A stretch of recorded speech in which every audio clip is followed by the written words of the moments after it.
No café da manhã com jornalistas, Lula falou sobre economia. Para o petista, o mercado financeiro não tem coração, nem sensibilidade, nem humanismo. Na sequência, o petista também condenou o uso da palavra gasto, aspas. É preciso a gente parar de usar a palavra gasto, porque o mercado construiu uma narrativa de que tudo que você faz no Brasil e que qualquer dinheiro que vai para a saúde é gasto, qualquer dinheiro para a educação é gasto. Fecho aspas, foi o que disse o presidente Lula. Pavinato. Bom, é tanto ponto interessante que eu quero começar com isso aqui. Trypanosoma cruzi, todo mundo sabe o que é, né? Causa o tripanossoma americano, que é a famosa doença de Chagas. A doença de Chagas, ela pode ser transmitida também por via oral, mas a infecção primária é por um inseto que tem o nome científico de Rhodnius prolixus. E é irônico também, né, que o segundo nome dessa composição seja desse besouro, seja Rhodius prolixus. Porque prolixo em língua portuguesa também é alguém que fala, usa muitas palavras para não dizer absolutamente nada. Nada. Então, o Rhodius prolixus, ele transmite o Trypanosoma cruzi e causa doença de Chagas numa pessoa. O que acontece com uma pessoa com doença de Chagas? O coração dela vai aumentando e ela pode morrer, porque o coração aumenta. E eu fico me perguntando se esse coração que o Lula usa no discurso, se esse coração que ele não vê no mercado, é porque ele compara com o coração da sua ideologia, que não é um coração saudável, mas é um coração infectado com uma doença de Chagas que vai fazer tudo explodir, que vai fazer tudo parar. Agora, se ele não está falando de coração, porque eu estou dando aqui o benefício da dúvida, que ele de fato está falando do coração, tanto especialmente no sentido conotativo. No sentido conotativo, ou seja, o coração não é o órgão que bombeia o sangue, é o órgão representado na poesia e na filosofia como a sede dos sentimentos.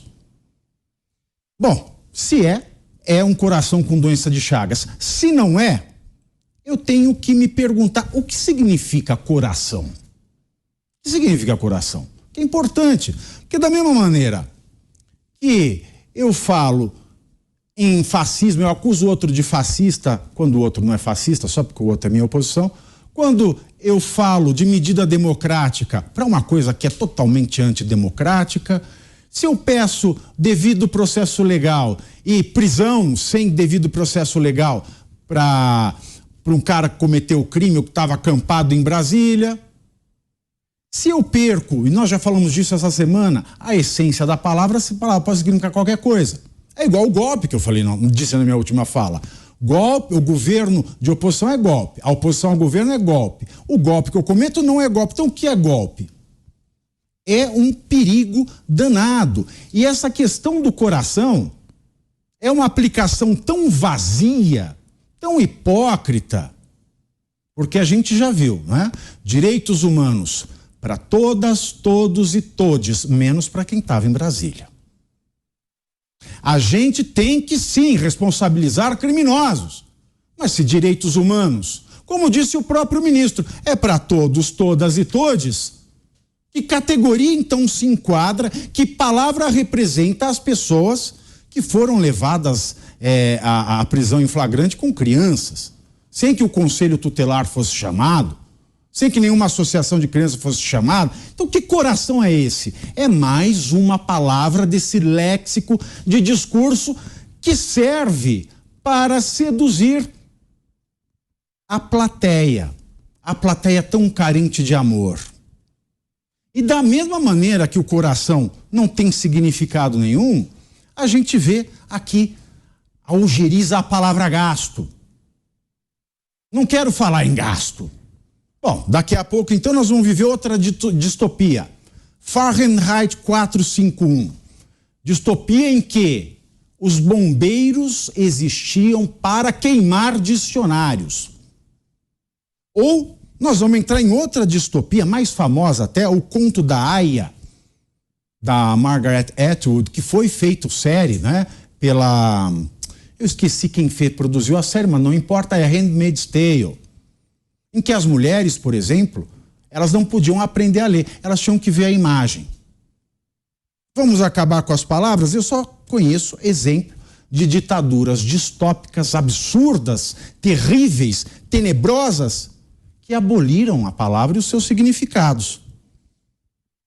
Quando o ministro da Fazenda, o Haddad, ele falava, ok, nós vamos acabar com o teto de gasto, mas aí ele sugeriu uma expressão substitutiva que ninguém percebeu a maldade do Haddad, que é a âncora fiscal.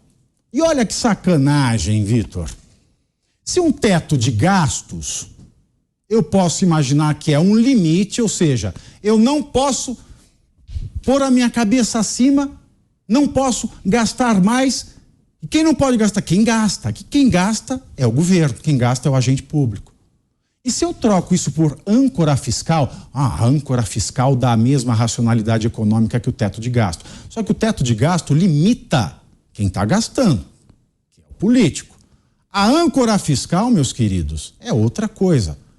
Se eu não tenho mais teto, cada degrau que eu subo nessa casa muito engraçada que não tem mais teto, não tem mais nada, eu preciso de uma âncora maior. Quanto maior o navio, maior a âncora. Mas a âncora é fiscal, querido. E quem é que paga o fisco? Somos nós e não eles. Então, cada vez mais que eles aumentam esse cruzeiro maravilhoso chamado Brasília, a âncora aumenta, mas a âncora somos nós e nós continuaremos debaixo d'água enquanto eles aproveitarão a vista do alto mar.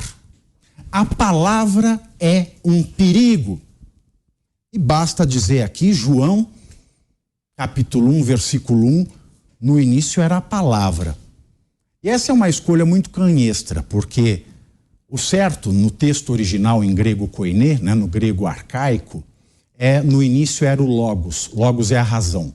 São Jerônimo, quando fez a primeira tradução do Novo Testamento do grego para o latim, não sei porquê, ninguém sabe, na verdade, só São Jerônimo saberia responder, trocou a palavra logos por verbum, razão por palavra.